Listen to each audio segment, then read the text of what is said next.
Okay. This is going to be interesting. Well, for me, probably. I hope for you too. I just had some notes that are on the computer, but that they're not going to work that way. So this is all from my head. All right. So I am just really happy, though, to be here today. Mostly because as I had a chance and have had a chance to work with betrayal, trauma, and addiction for all of these years, what I'm finding over time is that sometimes we get stuck in the trauma. But having worked in this field for so long, what I've been able to see is that people move through the trauma, that there's something after trauma. And that's what I want to talk to you a little bit about today.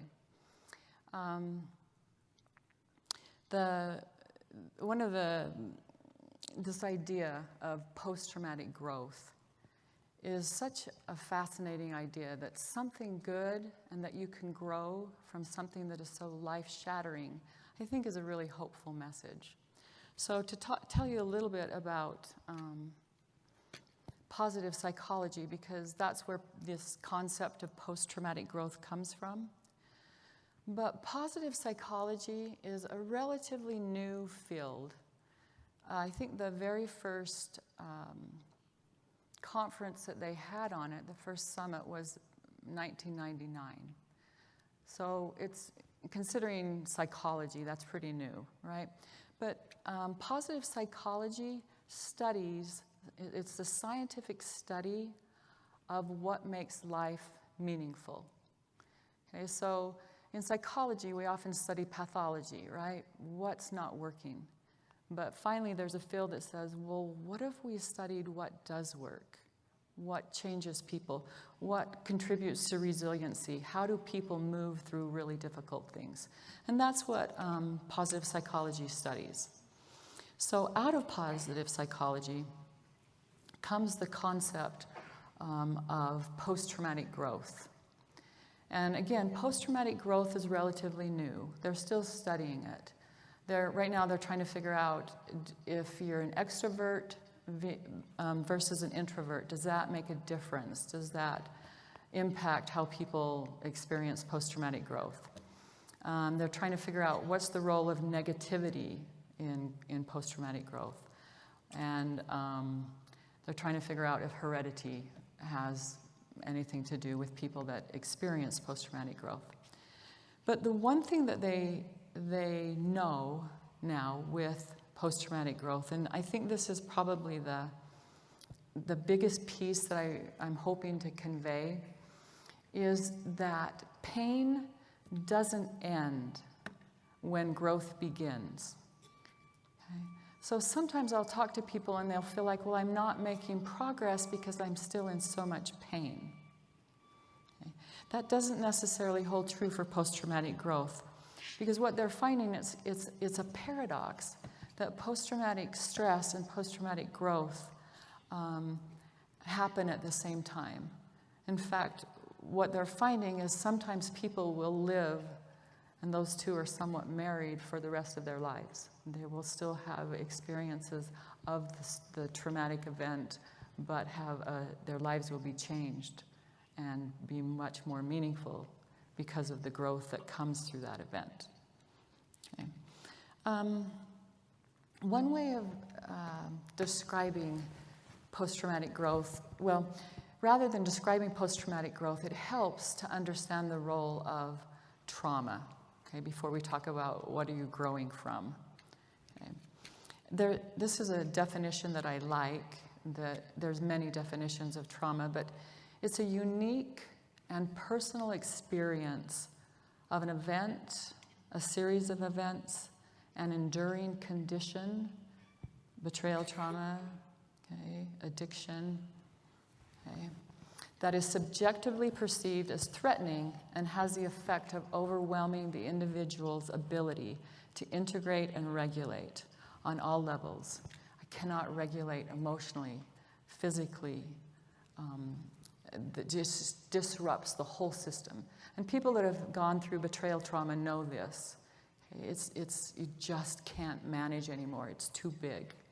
But an important thing to understand about trauma is about 75% of all people will experience a traumatic event in our lifetime. Okay?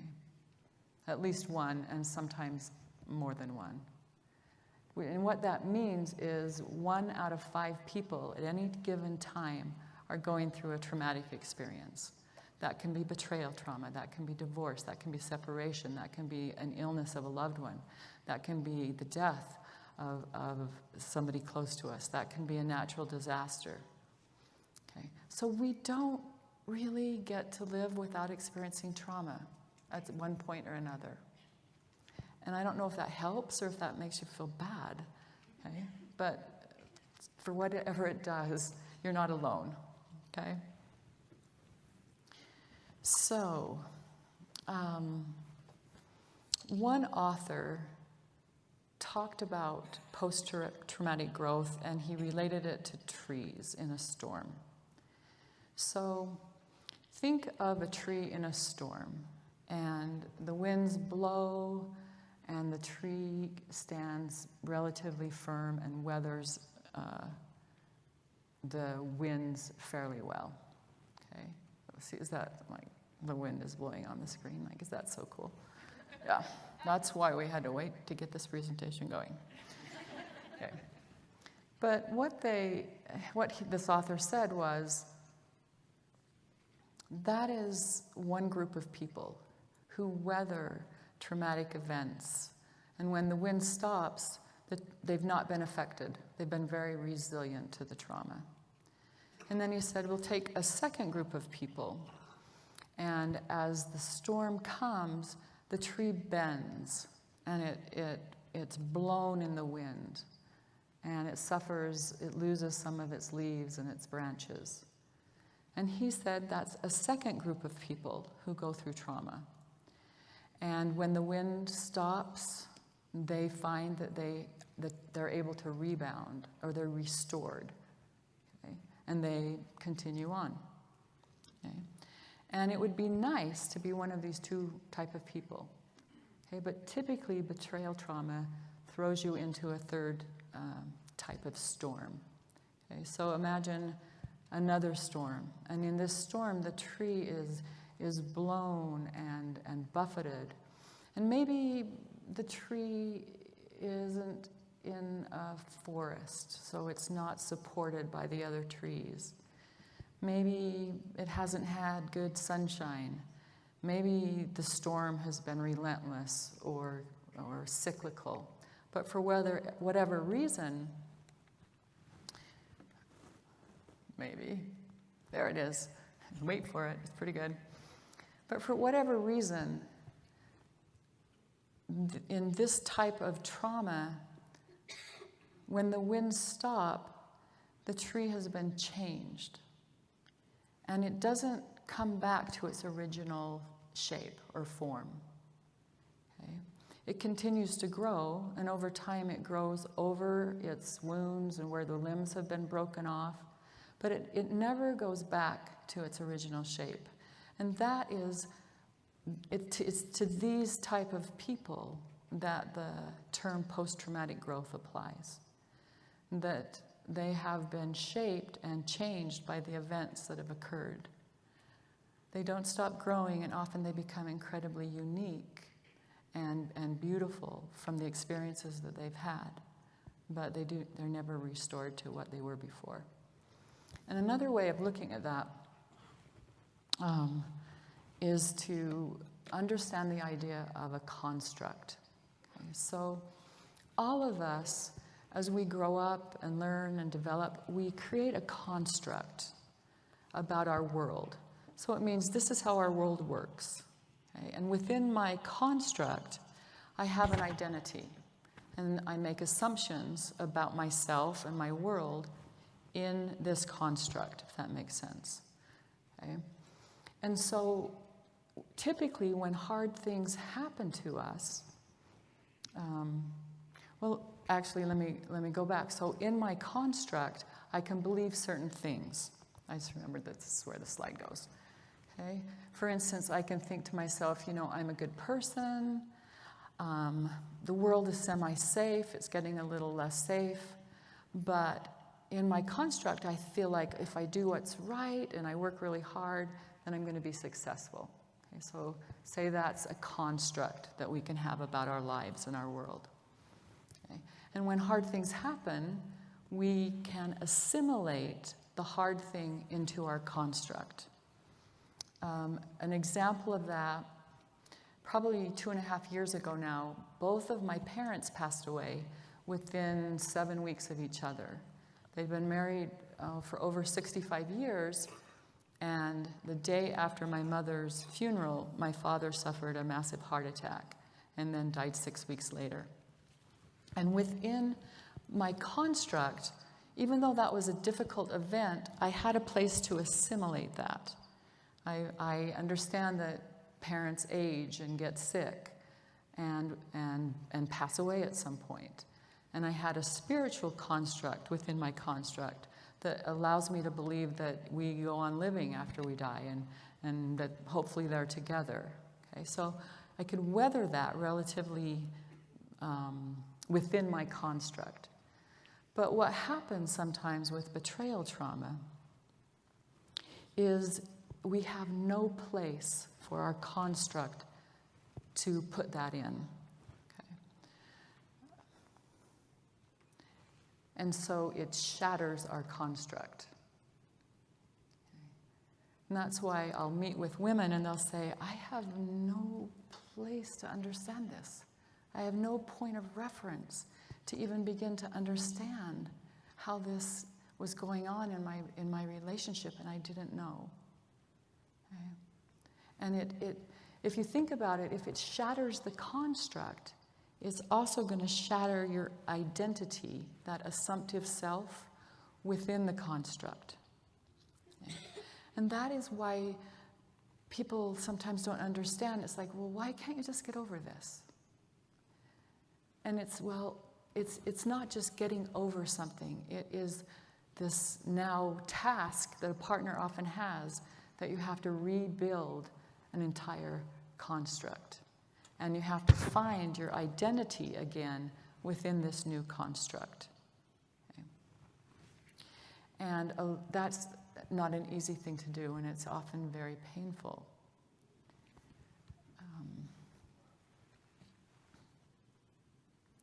And there was something important I was going to say at this point. I can't remember my notes. But if I remember, I'll go back to it. Okay, but this whole part of post-traumatic growth then involves rebuilding of a construct. Okay. And to complicate things further, there's this thing called unrealistic optimism. And all of us, it's been studied for decades, we all have unrealistic optimism across the world. And what unrealistic optimism is, it's just a belief that bad things happen, but they won't happen to us, that we're less likely to have bad things happen. Okay, so if you interview people, we actually feel like we're less likely to be the victims of a crime than other people. Smokers believe that they're less likely to get lung cancer than other smokers. They've done a lot of research around this, but a fun one that I read was a bunch of bungee jumpers. So they took these first-time bungee jumpers and they interviewed them and they said, do you feel like you're as likely to get injured in bungee jumping as anybody else that's jumping for the first time? And across the board they said no. They said, I think I'll probably be better. I don't think I'll get injured like somebody else would get injured. And then they interviewed the spectators, and the spectators said, oh yeah, they're as much likely to get injured as anybody else. Right? Okay. That is unrealistic optimism. And the reason I tell you this is because often you'll meet or have an experience with maybe an uninformed family member or a friend that doesn't fully understand addiction and betrayal trauma, and they'll say, I would never put up with that. I would be out of there so fast. Well, the reason they say that is because they believe, unrealistically, that it will never happen to them, that they'll never have to deal with it. And so while they understand that addiction and betrayal happen within a marriage, they don't believe that it will happen within their marriages. Okay? And that's sometimes why you hit up against some real insensitivity in this arena.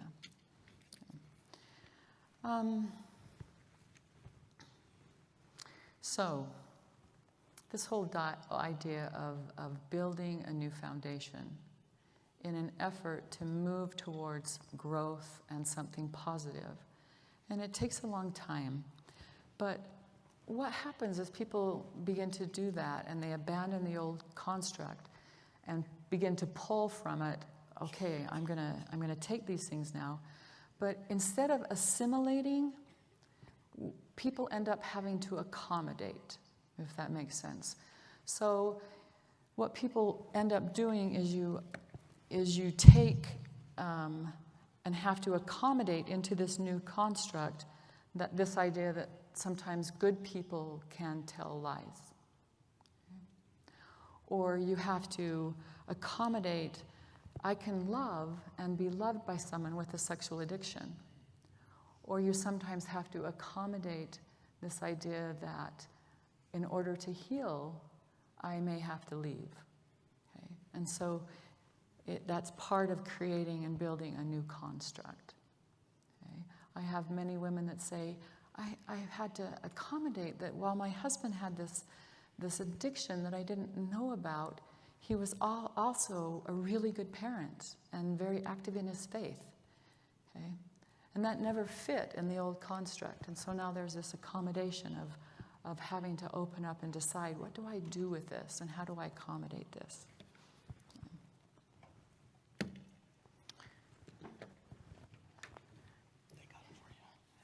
Well, I might have notes, but I think I'm doing all right. Don't you think you can't tell, right?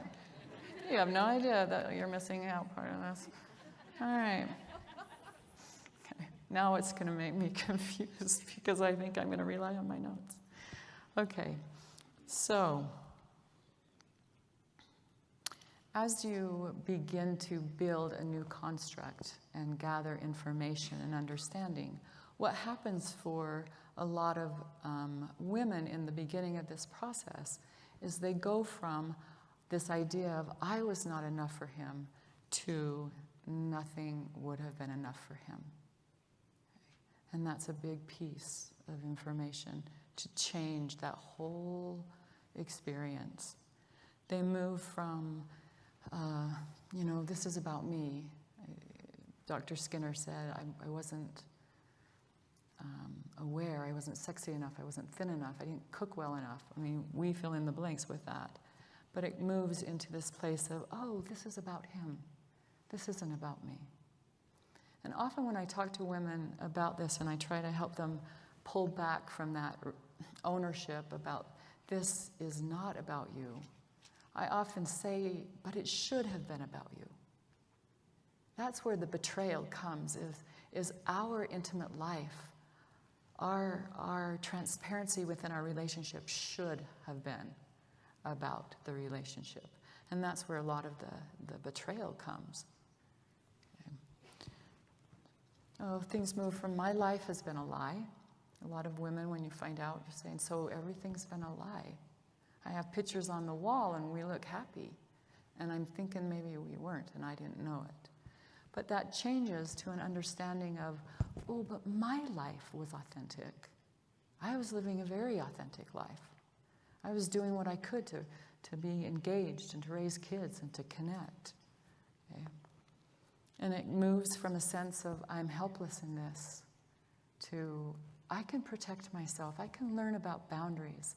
I can get into recovery and learn how to manage this. Okay? And then this idea of I have to fix this becomes a sense of I can't heal this, thankfully. Or unthankfully, because if we could heal it, it would be healed, right? It wouldn't have ever gone on, okay? But it's this surrendering sense of, I can't heal this. I'm going to turn this over. And lastly, I'm alone in this to a community of a lot of people have gone through this. And a lot of people have survived and thrived.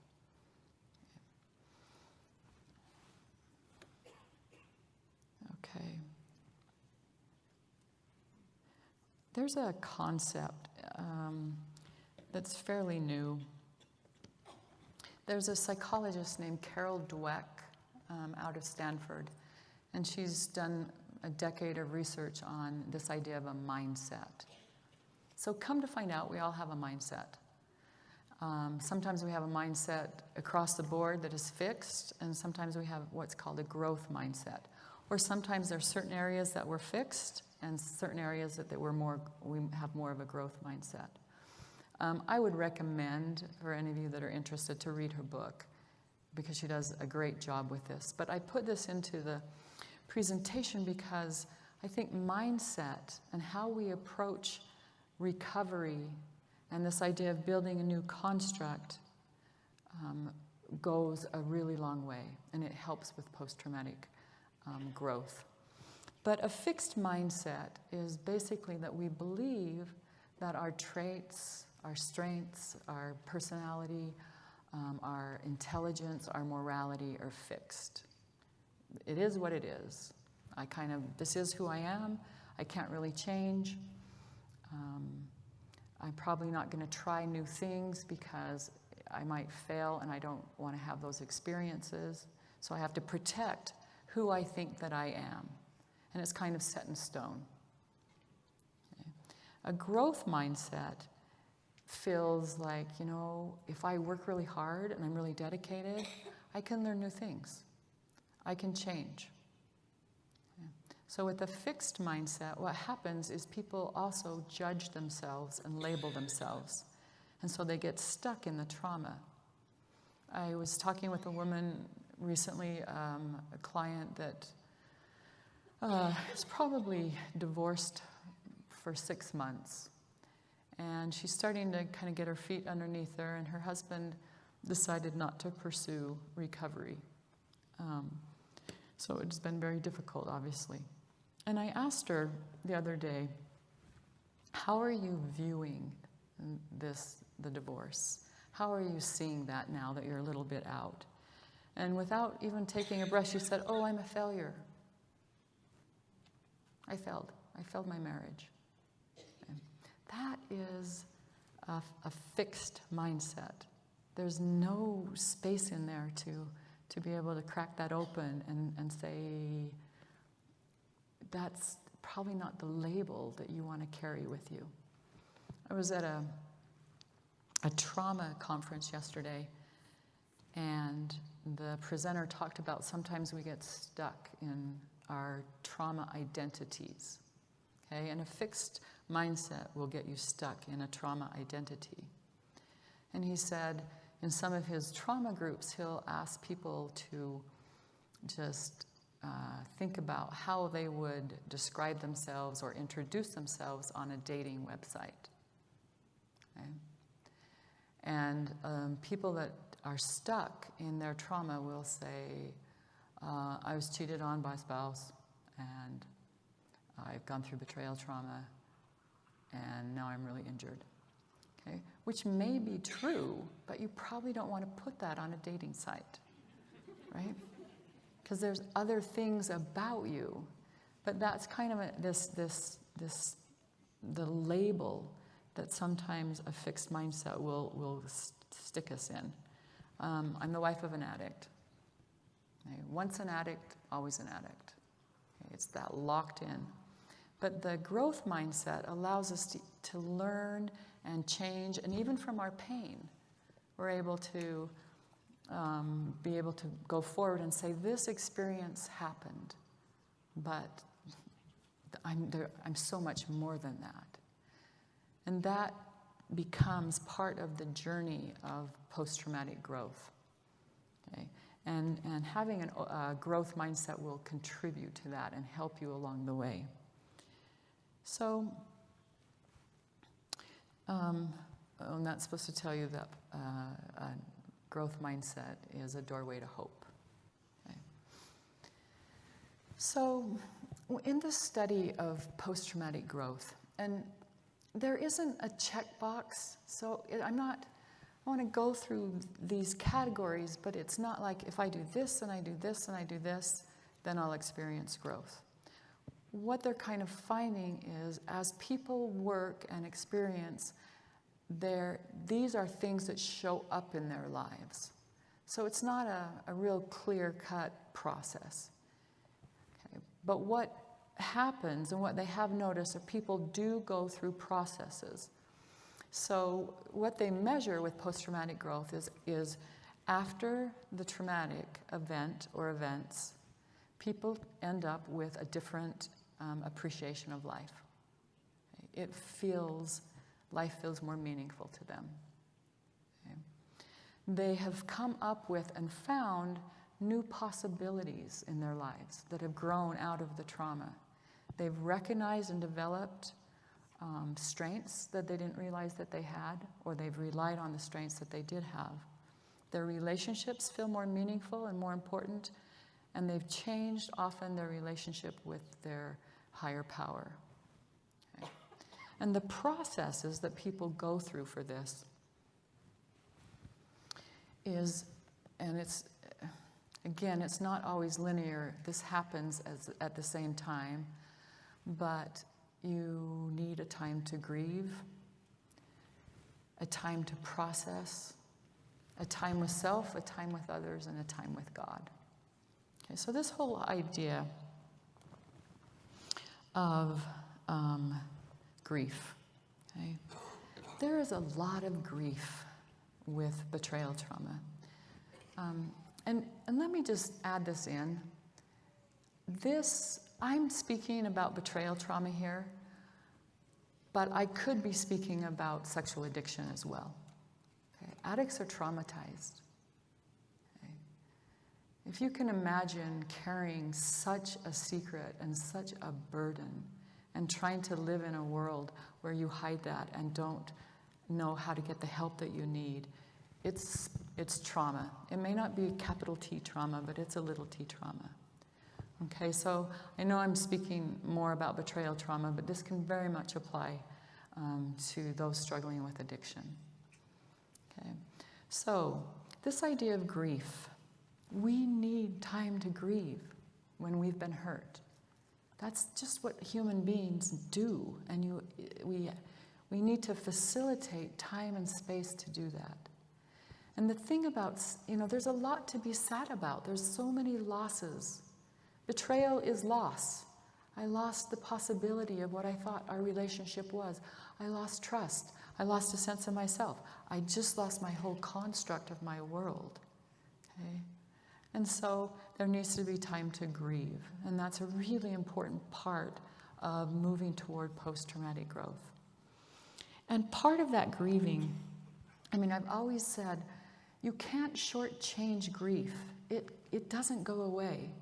So people can ignore it, and they can get really busy, and they can do all sorts of things, but grief just keeps showing up. And so if you can face it and go through that really painful experience, you will be further along in the road. And none of us step into pain easily. That's something that we typically avoid. So it makes sense. Okay? But grief is important, and part of the grieving process involves anger.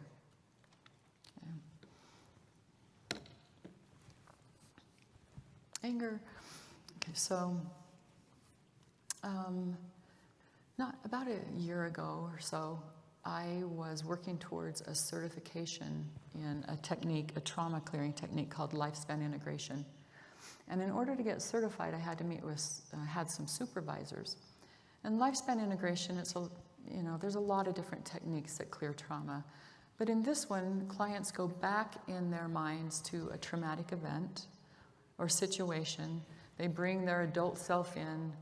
They reparent that part of themselves that got stuck in the trauma, because we tend to freeze often when we're in trauma, and we don't get to process it. And then you bring that wounded self, you nurture them, and you bring them into the present. Okay, but part of that is often going back and in your imagination getting angry at what happened. So I was being supervised in this by a couple of therapists in Seattle. And they, at first, were so kind of baffled. They said, why can't your clients get angry, even in their imaginations? I was like, because our culture doesn't really like that very well.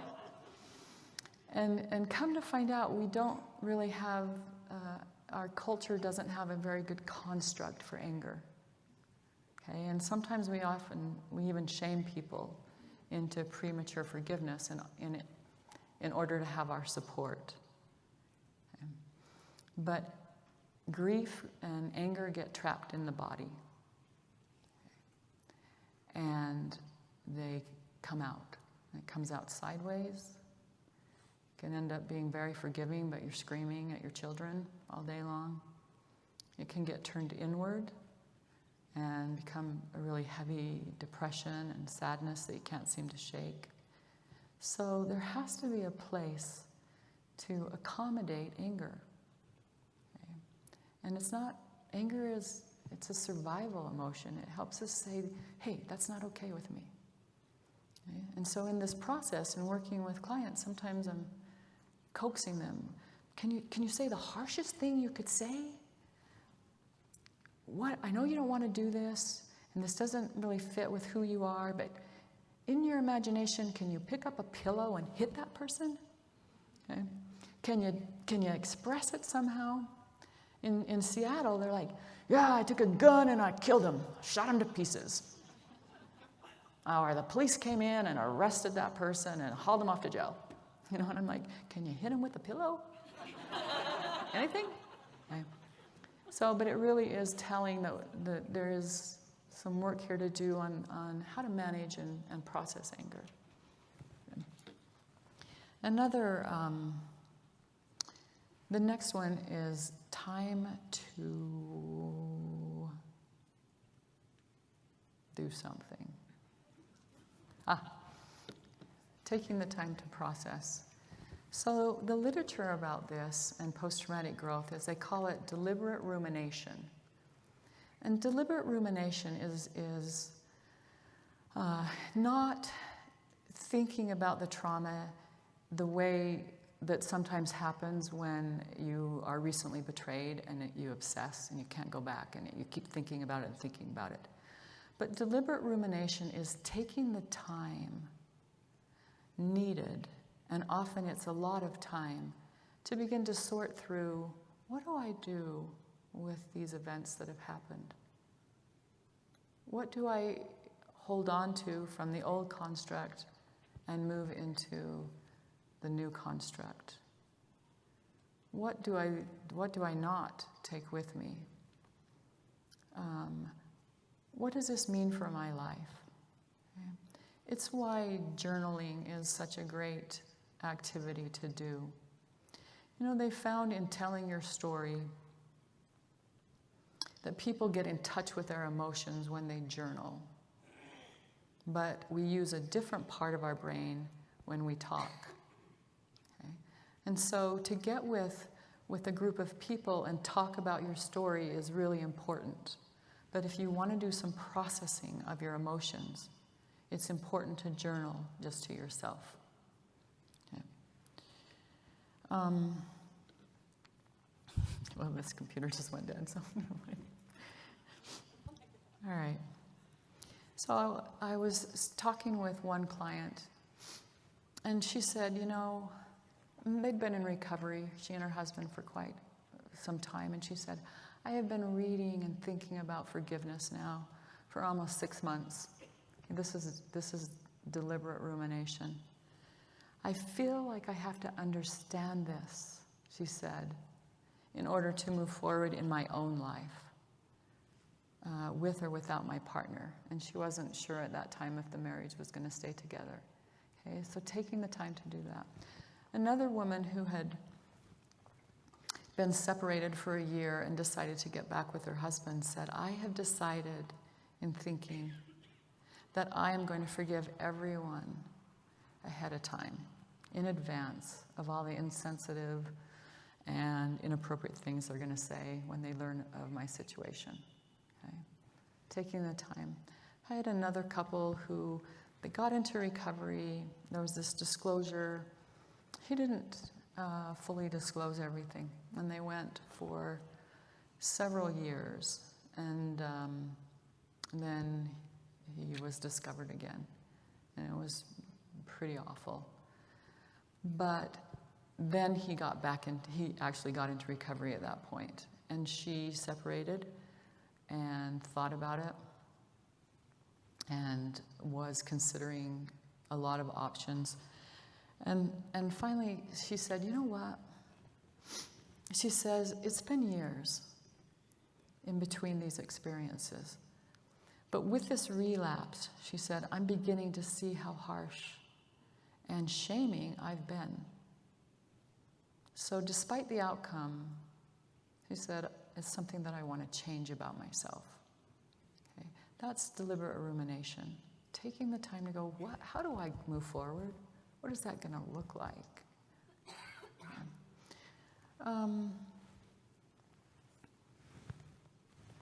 Time with self. I probably would love to do a presentation on just this, okay? But self-care, sometimes when we, in the recovery community, we say, do self-care. And women whose construct is just shattered think, oh, I went to therapy and they told me to take a bath. Like, that is not going to help me, okay? And it won't, okay? Self-care is different than taking a bubble bath and going for a walk, although both of those are really good ideas. Okay? But what happens with betrayal trauma is it hits at a person's sense of themselves. It disrupts their sense of value. I no longer feel like I'm a priority. I don't think I matter. Okay? And my construct, my identity just got shattered. So it hits at our place of value. And so what self-care entails is doing those things again that help you value yourself. Okay? And that can be taking a bubble bath. But mostly what you're looking at are ways that you begin to restore a sense of empowerment and doing what is healthy with kindness towards yourself. Okay? People do not get through trauma without self-compassion. Don't do it. Okay, so you can look at different categories of self-care in physical ways. Okay, it can be as simple as, am I getting rest? Am I eating? You can look at self-care in emotional ways. Am I able to say no? Am I able to choose who I hang out with? You can look at self-care in spiritual ways. Am I continuing a spiritual practice? Am I nurturing myself that way? Okay, so there's a lot of different ways to look at self-care, but the important piece is that you look at it. Okay? And that moves people, again, toward post-traumatic growth. Okay.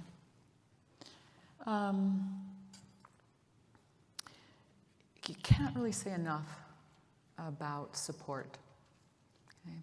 Research has shown, and this is really interesting, that keeping a traumatic situation secret from a strong social network is more damaging than not having a social network at all. Okay? So if I have people around me that care and I keep that a secret, it is more dysfunctional than if I didn't have one single person on earth to tell. Okay? And sometimes we don't have anybody to tell. And that's why it's incredibly important to develop a really strong support group. I think it's important, and this is not an advertisement, to find a therapist. And there are a lot of therapists now in the Valley who are trained in betrayal trauma. And that can be a source of support. Okay, but we can't do this on our own. And we shouldn't be doing it on our own. I heard a story a few years ago on the radio, and I think I need to hurry, so. It was about a man he'd written a book, and he talked about being a young man and hitchhiking across America. And he said he was in a small town. He had just left a small town in Wyoming, and he was on the highway. And he saw a homeless man approaching him. And he was a little bit nervous, and as the homeless man approached him, he said, "Do you know where you're going?" And the author said, "Yeah, I decided to go to California." And he said, "Well, do you have any food?" And he said, "I have some cheese and crackers." And the homeless man pulled out a sack lunch and said, "Here, take this with you." He'd probably gotten it at a shelter that morning and said, "I don't need this today. And California is a long way to go without any food." And then the author said he never forgot this experience because of what the man said next. He said, the man said, "I saw you in town and I worried about you. So I came out to see if you knew where you were going." Okay, that is what happens when we have support. That is what happens in a 12-step group, where people say, "I'm glad you came. I didn't know if you knew where you were going." And the thing about, I want you to pay attention with 12-step groups, which are really good, and therapy groups are really good. But what you're looking for in a 12-step group is a group that has a mixture of people that are of all time in recovery. Because what post-traumatic growth has found is just knowing somebody that's a little bit further ahead of you in the process creates hope. It's like, somebody did this, maybe I can do it. And that's what, it's an important piece to look for in a group, okay? I'm going to skip that because I'm running short here. Lastly, this idea with time with God. What you need to know with trauma is most people feel betrayed spiritually when they go through a trauma. Okay? And we sometimes don't talk about that either. There's a sense of betrayal, of God, where were you? How did I not know? How did you not warn me? How could this happen? And where in the world have you been? Okay? And so there's something called positive religious coping. And positive religious coping means that coming through this process of betrayal, people find God again in a different way. And eventually they begin to process their experience through their beliefs, but their beliefs now mean something different to them. In other words, they take what they used to have and they find support and strength often through their spirituality. And it tends to change their relationship with God. God becomes, again, much, much more important in some ways than at the initial experience of betrayal. Okay. So,